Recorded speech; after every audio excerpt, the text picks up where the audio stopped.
I'm standing outside the Scott Mission to talk with one of their coordinators, Holly Thompson, in regards to the city's funding for the homeless. Holly Thompson has been the Scott Mission's PR director for 8 years. However, her involvement began in high school, where she worked with their summer camp program. She believes the city is doing their best, however, there is always room for improvement.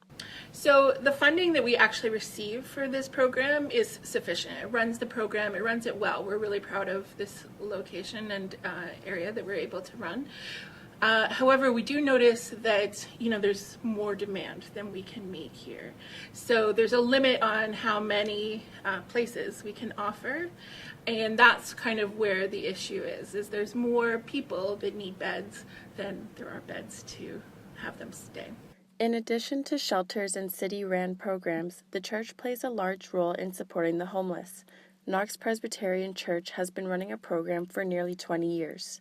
I'm Wendy Rogalski, and I am Church and Ministry Coordinator here at Knox Presbyterian Church. The city was actually really proactive in providing housing solutions, and so we found that the overnight portion of the program wasn't needed anymore. So we cut the program down from 2 nights a week to 1 night a week. We no longer provide overnight accommodation because it wasn't something that was needed. And so kids can now come, they have a hot meal, there's a food bank, and some other services on a Tuesday night.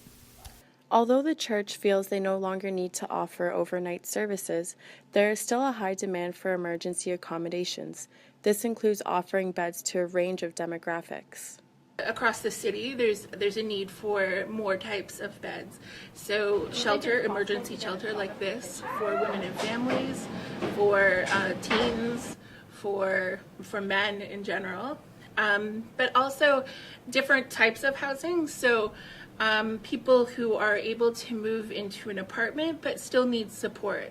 So we call that supportive housing. Charles Beatty has been a volunteer worker of multiple shelters and provides in-depth knowledge based off his experiences. So the problem with shelter bed availability is not whether or not there is a bed available, it's whether or not the appropriate bed is available, whether it's a male bed available, a female bed, and it's also getting there. I think it's a problem that becomes much more acute in the winter for obvious reasons. This has been Emma Shatoshin for skedline.com.